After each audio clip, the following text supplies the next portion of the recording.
Hello everyone, एक बार फिर से आप सभी का इस वीडियो सीरीज़ में बहुत बहुत स्वागत है। मार्केट आप देख ही रहे हो किस तरह से काम कर रही है। इंडेक्स से दूर रहने की बात की थी, आपने देखा ऊपर भी तेज़ी से गया, नीचे भी तेज़ी से आया। हमने बात की थी मगर स्टॉक्स में काम करने की, हल्का ही सही मगर स्टॉक्स में काम करने की ज़रूरत थी। और आप देख रहे हो स्टॉक स्पेसिफिक बेहतरीन चाल हमें इस वीक भी देखने को मिली है। सो प्रॉब्लम कहाँ आई है? प्रॉब्लम निफ्टी की एक चाल में आई है। जैसा हमने बात की थी कि 17,000 साइड उसे ज़्यादा आना ही नहीं चाहिए और आता है तो वहाँ रुकना नहीं चाहिए, तो उस साइड आता नज़र आया है इस वीक। तो चलिए चार्ट पे देख लेते हैं कि उसके आने से क्या कोई फ़र्क पड़ा है, और पड़ा है तो कितना पड़ा है, और हमारी अप्रोच यहाँ से क्या होनी चाहिए। शुरू करते हैं आज का वीकली मार्केट सिनेरियो नंबर 111।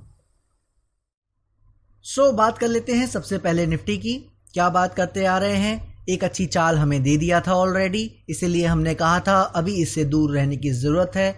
और मोस्ट इम्पॉर्टेंटली 17,000 के पास ज़्यादा टाइम इसे अब नहीं बिताना चाहिए। नीचे जाके सस्टेन करना तो दूर की बात है।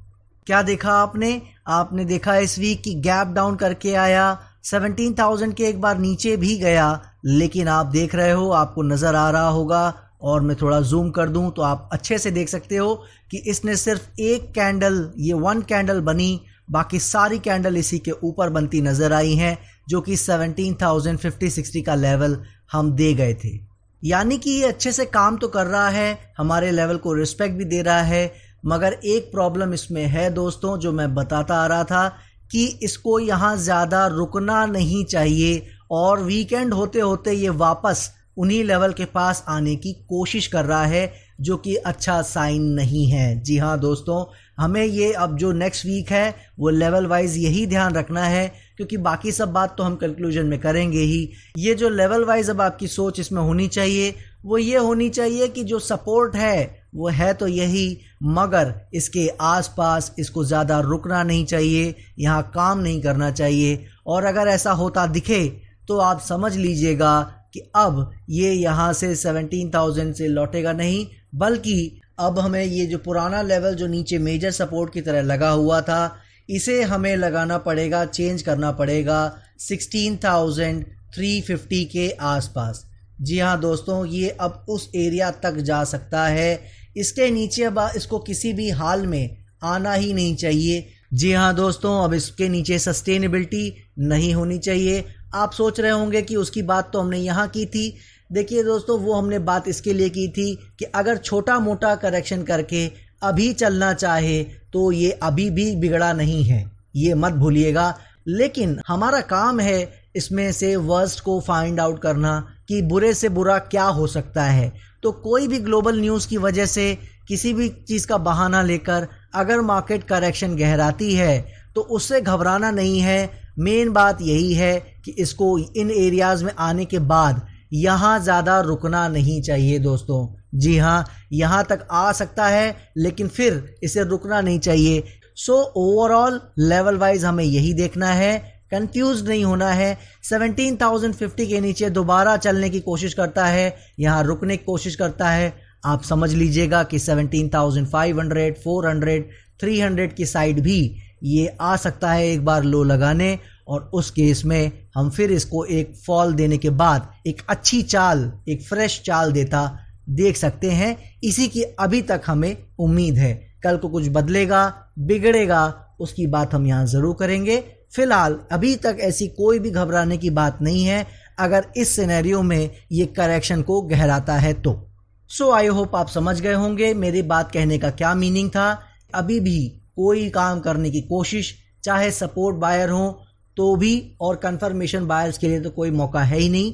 पूरी तरीके से फिलहाल दूर रहने की ज़रूरत है।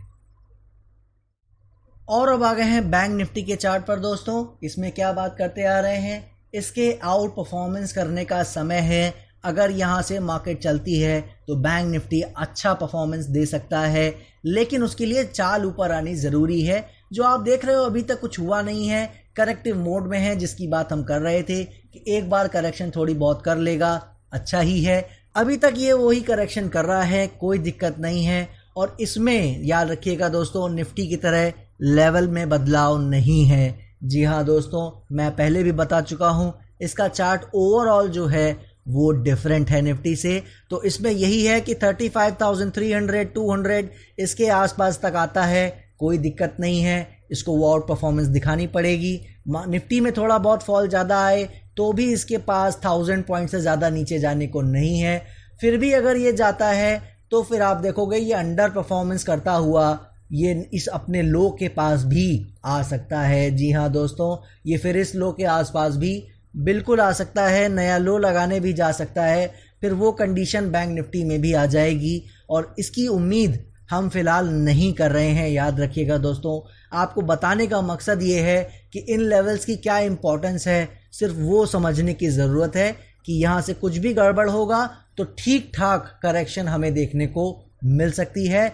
मगर जैसा हम हमेशा यहाँ बात करते हैं, हमारा अभी भी ओवरऑल ट्रेंड बुलिश है, हमारा व्यू बुलिश है। तो अभी हम ऐसे करेक्शन में काम नहीं करेंगे, शॉर्ट सेल करने की कोशिश नहीं करनी है, क्योंकि किस दिन मार्केट अपना कुछ बदल दे मामला और गैप अप करके शुरू हो जाए ऊपर, वो हम नहीं जान सकते, राइट। तो इसीलिए ज़्यादा इसमें दिमाग लगाने की ज़रूरत नहीं है, लेवल वाइज बस ध्यान देना है। इसके नीचे चलता है, बिल्कुल मान लेना है कि फिर करेक्शन डीपनिंग होने जा रही है।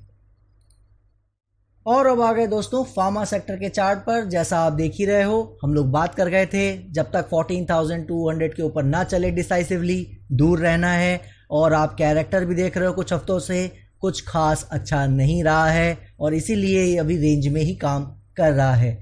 वैसे तो हमें इससे दूर रहने की ज़रूरत है, जैसे मैं बताता आ रहा हूँ। सपोर्ट बायर्स के लिए ये लेवल लगा हुआ है, हर बार की तरह किसी तरह का कोई भी चेंज फार्मा सेक्टर में नहीं है।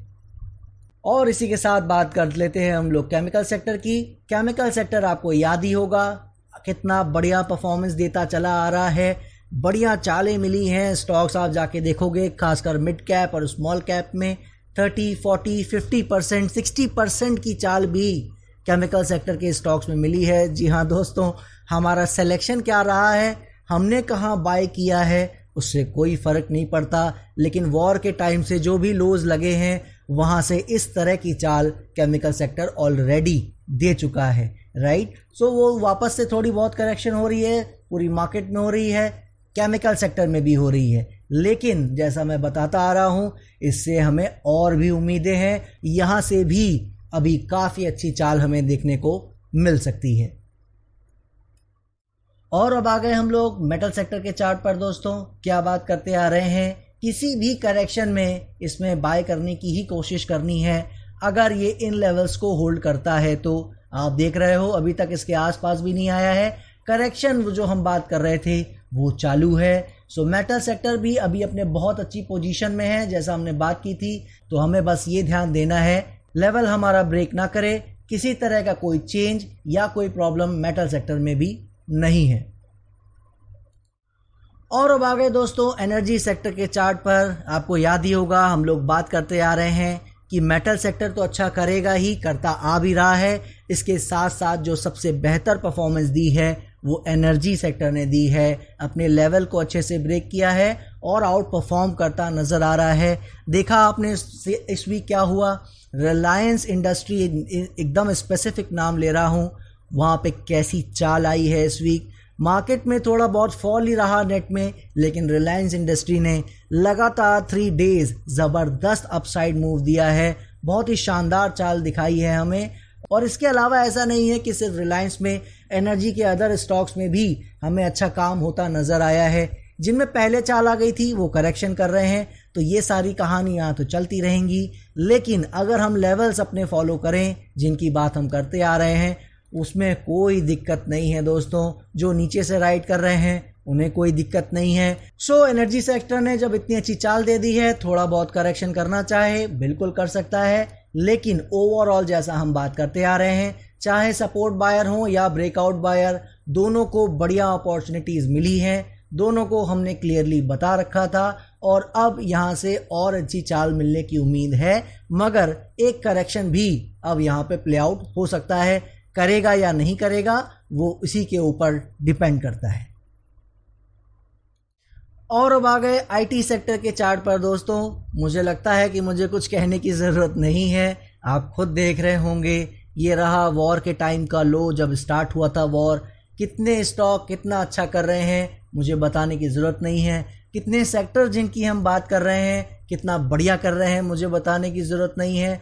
और आप देख रहे हो कि यहाँ पे आईटी में नए लो लग रहे हैं। जी हाँ दोस्तों, नए लो। ये सिर्फ आईटी सेक्टर ही कमाल कर सका है और कोई सेक्टर ने नहीं किया है, और इसीलिए हम लोग इन लेवल से बात करते आ रहे हैं। दूर रहना है इससे। दूर रहने का मतलब ये नहीं होता है कि हम कोई शॉर्ट सेल करें। मुझे नहीं मालूम था गिरेगा नहीं गिरेगा, मुझे ये मालूम था कि आना चाहेगा तो 29,300 500 का लेवल हम बात करते आ रहे हैं। इसकी पीछे से बढ़िया फॉल दिया है, बाउंस बिल्कुल आ सकता है, लेकिन जब तक अब ये ऊपर नहीं चलता है किस लेवल के, ये रिवाइज लेवल हो गया है आपका करीब करीब 36,700 का।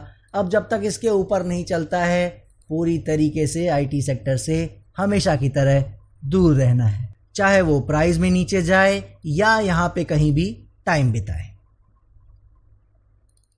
और अब आ गए हैं दोस्तों ऑटो सेक्टर के चार्ट पर। याद ही होगा आपको हम क्या बात करते आ रहे हैं, ये बहुत अच्छा कर सकता है। और आप देख रहे हो मार्केट में फॉल आ रही है, लेकिन नेट में ऑटो सेक्टर धीरे धीरे ही सही बढ़ता जा रहा है। जी हाँ दोस्तों, बढ़ता जा रहा है। एक लेवल जो हमने नीचे वाला दिया था कि वर्स्ट सिनेरियो में एक बार यहाँ तक आ सकता है, उसके नीचे आने के चांसेस वीक बाय वीक घटते जा रहे हैं, और अब 10,300 का सपोर्ट मेजर बनता जा रहा है। जी हाँ दोस्तों, कि शायद इसके नीचे भी अब ये ना आ सके, तो बिल्कुल इसको राइड करते रहें, कोई प्रॉब्लम मुझे नज़र नहीं आ रही है। जिन भी दोस्तों से हमारे कहने से या 4-5 मंथ के व्यू से खुद से लिया है, खुद की एनालिसिस से लिया है, बिल्कुल इसमें बने रहना चाहिए। किसी तरह की प्रॉब्लम फिलहाल ऑटो सेक्टर में नज़र नहीं आ रही है। और अब आ गए दोस्तों एफएमसीजी सेक्टर के चार्ट पर। नज़र ही आ रहा है आपको, लेवल की पावर नज़र आ रही है।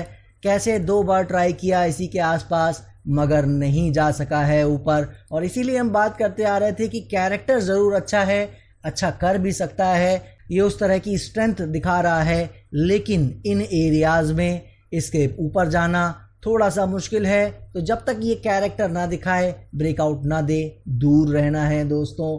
क्या देख रहे हो आप, करेक्शन वो जारी है जिसकी हम बात कर रहे थे, लेकिन जिस तरह से ये फॉल आया है ये अपने आप में बता रहा है कि इसको ज़्यादा नीचे अब नहीं जाना है। जी हाँ दोस्तों, ज़्यादा नीचे नहीं जाना का मतलब यही है कि अब इसको ये एरिया जो है, जो सपोर्ट जोन है 35,700 के आसपास, इसके नीचे नहीं जाना चाहिए। जी हाँ दोस्तों, जो भी दोस्त सपोर्ट बायर हैं उनको काम करने की कोशिश करनी है। तो अब एफएमसीजी एक तरीका दिखा रहा है काम करने का। कोई भी करेक्शन मिलती है उसमें बाय ऑन डिप्स करने की कोशिश करनी है। सपोर्ट का मतलब ये नहीं होता है, फिर से याद दिला दूं जो भी हमारे नए दर्शक हैं, कि वहाँ तक आएगा ही, ऐसा कोई ज़रूरी नहीं होता है। बात यह है कि इसके नीचे अब सस्टेनेबिलिटी नहीं होनी चाहिए अगर ये अच्छा करना चाह रहा है तो। और अब आ गए एक और अपने फेवरेट सेक्टर पीएसयू बैंक के चार्ट पर। दोस्तों आपको याद ही होगा हम लोग बात करते आ रहे हैं, बहुत अच्छा परफॉर्मेंस दिखा सकता है ये, और आपने देखा है सपोर्ट से हमारे किस लेवल की चाल इसने दी है, उसकी बात हम वीक बाय वीक करते ही आ रहे हैं। और ये करेक्शन बहुत ही स्वाभाविक है, इसकी भी बात हम कर गए थे कि अपने हाइस के आसपास पहुंच रहा है, कहीं से भी करेक्शन कर सकता है और वो जारी है। सो देखना अब ये है कि 2650 जो लेवल है हमारा, अभी तक कोई चेंज नहीं है इसमें, इसके नीचे इसे नहीं जाना चाहिए। कहीं से भी ये वापस अपनी जर्नी को शुरू कर सकता है, कोई भी दिक्कत नहीं नज़र आ रही है। सो मेटल, ऑटो, केमिकल, इसी की तरह पीएसयू बैंक में भी जिन दोस्तों के पास पोजीशन है उनको बिल्कुल मेरी नज़र में बनाए रखनी चाहिए। किसी तरह की कोई प्रॉब्लम फ़िलहाल इसमें नज़र नहीं आ रही है। और अब आ गए दोस्तों रियल्टी सेक्टर के चार्ट पर। क्या बात करते आ रहे हैं कि इसने जो इतने टाइम से हमारी बात मानता आ रहा है कि इसको ऊपर नहीं जाना चाहिए, एक करेक्शन अब करनी चाहिए, हमारे लेवल को ब्रेक किया है, कुछ ना कुछ उसका मीनिंग होता है। और आपने देखा है महीनों हो गए हैं, मुझे कहना चाहिए, कहीं भी ऊपर नहीं जा सका है। और आपने देखा है कि जब से ये एक चाल अच्छी दिखाया है इसने वॉर के स्टार्ट होने के बाद से, तब से हम बात करते आ रहे हैं कि अब इसमें कुछ सिम्टम्स नज़र आ रहे हैं, कुछ स्ट्रेंथ नज़र आ रही है, तो सपोर्ट बायर्स के पास एक चांस है इन एरियाज़ के आसपास से ट्राई करने का। आप देख रहे हो उसी एरिया के आसपास सपोर्ट ले भी रहा है और उम्मीद यही है कि लो लगाना जाने चाहे तो और नीचे जा सकता है, लेकिन सस्टेनेबिलिटी इसके नीचे नहीं होनी चाहिए दोस्तों। जी हाँ, सस्टेनेबिलिटी का ही यहाँ सारा खेल है। अगर सस्टेनेबिलिटी करता है तो फिर ये नए लो की ओर जा सकता है, जैसा हम आईटी सेक्टर से उम्मीद करते आ रहे हैं। सो रियल्टी सेक्टर में भी कोई चेंज नहीं है। सपोर्ट बायर्स के लिए मौके अवेलेबल हैं। कंफर्मेशन बायर्स को फिलहाल अभी भी 495 एरिया, 500 एरिया के ब्रेक करने की ज़रूरत है। सो ये देखिए आपने सभी चार्ट्स। चलिए अब समझ लेते हैं कि हमारी अप्रोच यहाँ से क्या होनी चाहिए। उसके लिए बात करते हैं सबसे पहले निफ्टी के बारे में। निफ्टी के बारे में हम क्या बात कर गए थे दोस्तों कि अब यहाँ से इसको डिसाइड करना है कि वो करेक्शन का टाइम कितना लेने वाला है, क्योंकि जो एक डिसीजन वाली बात थी, जैसा मैंने बताया था कि वो थोड़ा डिले हो रहा है, जिसकी हम उम्मीद करते आ रहे थे कि अप्रैल में एक डिसीजन आ जाएगा कि ये आखिर क्या करना चाह रहा है, मगर वो ऐसा नहीं कर सका और उसका जो बिहेवियर रहा पूरा निफ्टी का, वो यही बताने के मूड में है कि वो डिसीजन डिले हो गया है। तो क्या देखा हमने, हम जो बात करते आ रहे थे कि चार्ट वाइज कैसे समझें इसे, उसके लिए हमने कहा था कि 17,000 साइड अब इसे रुकना नहीं चाहिए। क्या देखा आपने कि 17,000 के नीचे लो लगाया ज़रूर, लेकिन वहाँ रुका नहीं, 17,050 के ऊपर ही ऊपर अभी तक काम करता नज़र आ रहा है। सो लेवल वाइज आप देखोगे तो ऐसी कोई बड़ी प्रॉब्लम हुई नहीं है, अभी भी 17,050 के ऊपर अच्छे से काम कर रहा है, ज़्यादा नीचे रुक भी नहीं रहा है। लेकिन मेरा मानना ये था दोस्तों कि अगर इसे टाइम ऊपर बिताना है, वो करेक्शन अगर करनी है, तो फिर इसे नीचे की ओर ज़्यादा रुकना नहीं चाहिए। और रुका तो नहीं है, मगर इतना अट्रैक्ट जो 17,000 की ओर ये हो रहा है, ये अच्छी बात नहीं है। जी हाँ दोस्तों, इसका मतलब क्या है समझा देता हूँ कि हम ये देख रहे हैं कि लेवल हमारे काम कर रहे हैं, सपोर्ट हमारे काम कर रहे हैं, लेकिन हमें इसीलिए प्रिपेयर्ड रहना है कि ये 17,000 की ओर ज़्यादा अट्रैक्ट हो रहा है। आपने देखा कि मार्केट बंद होते होते इस वीकेंड में भी वो नीचे की ओर ही खिसकता नज़र आ रहा था। सो हमें बस एक श्योरिटी ये देखनी है कि अगर ये नीचे आता नज़र आता है, फिर से मेरी बात समझ लीजिएगा, 17,000 की साइड फिर से आता नज़र आता है, वहाँ पे कुछ घंटे रुकता नज़र आता है, तो आप ये समझ लीजिएगा कि एक बार ये अब वो टाइम की जगह पहले प्राइस की करेक्शन करने के मूड में है। जी हाँ दोस्तों, इसका मीनिंग ही यही होगा कि अब जो हम क्लैरिटी की बात कर रहे थे कि ये देगा, वो तो इसने दी ही नहीं है, लेकिन जो करेक्शन जो है हम बात कर रहे थे कि यहाँ होनी चाहिए, वो अब ये वाकई में करेगा फिर, और वो एक्सटेंशन प्राइस में होने की उम्मीद हो जाएगी फिर। तो इसीलिए हमें ये ध्यान देना है कि अगर प्राइस में वो एक्सटेंशन होती है, हमें कोई ट्राई नहीं करना है। और मैं बात करता आ रहा हूँ इसीलिए 2-3 वीक से कि अभी इसमें काम नहीं करना है। इसके रीज़न यही रहे हैं कि इस तरह के डर हमें हमेशा रहे हैं अभी तक कि ये पता नहीं किस तरह की करेक्शन करेगा, और वो डर सच होता नज़र आ रहा है। जी हाँ, अभी कुछ बिगड़ा नहीं है चार्ट्स पे, लेकिन जिस तरीके से वो काम कर रहा है वो यही बता रहा है कि अब ज़्यादा अगर थोड़ा टाइम और 17,000 की ओर रुका तो ये ज़रूर एक बार 16,600, 500, 16,300 इन एरियाज़ की ओर भी लो लगाने जा सकता है। इसका फ़ायदा यही है कि अगर ये 16,400, 300 की साइड लो लगाने की जगह और नीचे जाता चला गया, तब उस वजह से फिर क्या होगा कि एक बड़ा एक्सटेंसिव हो जाएगा करेक्शन का, यानी कि कुछ महीनों के लिए फिर निफ्टी हमें ख़राब होता नज़र आ सकता है। जी हाँ दोस्तों, फिर और कुछ महीने यहाँ पे स्वाहा हो जाएंगे, जिसकी तरफ हमारा इंटेंशन नहीं है। ये मैं आपको अभी क्लियर कर दूं, जो हम ऐसा एक्सपेक्ट नहीं कर रहे हैं, ठीक है। लेकिन हम बात इसलिए इन सब चीज़ों की कर रहे हैं कि वो नीचे आ रहा है, तो हमारा माइंड सेट होना चाहिए, हम प्रिपेयर्ड होने चाहिए कि अगर कोई गलती करता है मार्केट, अगर उस तरह की चीज़ें दिखाता है, तो फिर हमें उसको इग्नोर नहीं करना है, राइट। सो अभी यहाँ तक कोई दिक्कत नहीं है। मैं फिर रिपीट कर दे रहा हूँ, निफ्टी अच्छे से काम कर रहा है। हो सकता है यहीं से ऊपर चला जाए, कहीं कोई दिक्कत नहीं है। लेकिन अगर आप देखो बाय चांस 17,000 की साइड आता है तो फिर एक बार प्राइस में करेक्शन ज़्यादा होगी, जो हम उम्मीद कर रहे थे कि ऊपर ही थोड़ा टाइम बिताना चाहे तो वो बिता सकता है। और इसमें कोई भी ऐसा घबराने की बात नहीं है कि पता नहीं क्या हो जाएगा। जो ये करेगा वो हमें नज़र आएगा और हम उसके हिसाब से बदलेंगे। जब तक ऐसा नहीं हो रहा है, इसी के लिए बताता आ रहा हूँ कि निफ्टी से दूर रहें, इंडेक्स से दूर रहें और स्टॉक स्पेसिफिक में काम करने की कोशिश करें। क्या देखा है आपने, शानदार तरीके से रिटर्न आते नज़र आए हैं, चाहे वो केमिकल हो, चाहे इवन फार्मा और एफएमसीजी के स्टॉक्स हों जिनसे हम ज़्यादा उम्मीद नहीं कर रहे थे। मेटल तो चल ही रहा है, ऑटो आपने देखा इस वीक का बेस्ट आउट परफॉर्मर रहा और इसी तरीके से हर एक सेक्टर अच्छे से काम करता नज़र आ रहा है। उनके कुछ स्टॉक अच्छे से काम करते नज़र आ रहे हैं।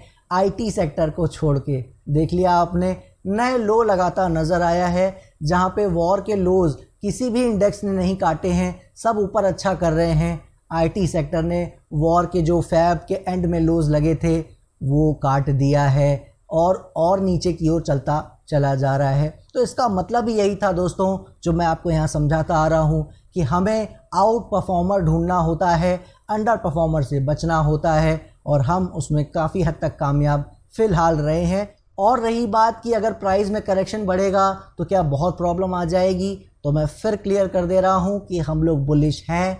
मार्केट में अभी भी हम लोग बाय ऑन डिप्स की ही स्ट्रैटेजी अपना रहे हैं। जो सेक्टर्स की हमने बात की है आप देख रहे हो, उसमें चाल भी आ रही है। तो फिर घबराना किसी भी तरह से नहीं है दोस्तों, ये अपने दिमाग से निकाल दीजिए। ये सब जो हम बातें कर रहे हैं यहाँ वो प्रिपरेशन के लिए करते आ रहे हैं, पीछे भी किया है, आज भी कर रहे हैं कि अब ये नीचे आना शुरू हुआ है। अगर वो प्राइस में करेक्शन करता है तो घबराना नहीं है, हमें बस ये देखना है और ध्यान देना है कि 16,400 300 की ओर भी अगर लो लग जाता है गलती से, जो मैं नहीं जानता कि लगेगा या नहीं, बहुत साफ आपको बता रहा हूँ, मैं वर्स्ट काउंट करने में बिलीव करता हूँ कि वर्स्ट के लिए अगर हम प्रिपेयर्ड हैं तो फिर हमें मार्केट सरप्राइज नहीं कर सकती। तो वर्स्ट यही है कि वो लो लगाने जा सकता है 16,400 300 का। अगर वहाँ तक जाता है तो घबराना नहीं है, लेकिन अगर हम देखते हैं कि ये 16,000 की ओर जा रहा है, बिल्कुल समझ लेना है कि मार्केट में कोई प्रॉब्लम आ रही है और फिर इसको उसी तरह से डील करना है। सो वर्स्ट के लिए हम प्रिपेयर्ड हों, इसके लिए आज सारी डराने वाली बात कर ली है और बेस्ट हमें मिलने वाला है, इसकी हमें उम्मीद है और रिसर्च यही बता रही है कि अच्छा हमें मिलेगा, लिटिल सूनर और लेटर। इसीलिए काम करना है, कम करना है मगर करना ज़रूर है, क्योंकि वो कब लो लग के कब एकदम से भागता चला जाएगा कोई नहीं जानता। काम करना है और उन सेक्टर्स में ज़्यादातर करने की कोशिश करनी है जिनकी बात हम करते आ रहे हैं। दीजिए मुझे इजाज़त, आशा करता हूं कि आप मेरी बात समझ पाए होंगे, मैं अपने व्यू को आपके सामने रख पाया होऊंगा कि क्यों हम ये वर्स्ट वाली बातें कर रहे हैं, जो हो सकता है, क्या एक्सपेक्टेशन है कि कितना करेक्शन की कैटेगरी में गिना जा सकता है, वो आज मैंने सब गिना दिया है आपको। उसके ज़्यादा वो नीचे जाता है मार्केट तो फिर वो करेक्शन की कैटेगरी में नहीं रह जाएगा, वो फिर एक फॉल की कैटेगरी में आएगा, मार्केट की में एक प्रॉब्लम की कैटेगरी में आएगा, जिसकी उम्मीद आज हम नहीं कर रहे हैं। जैसे जैसे चलेगा बाकी उसकी बात करते रहेंगे। दीजिए मुझे इजाज़त, नेक्स्ट वीक फिर मिलेंगे, तब तक के लिए जय हिंद।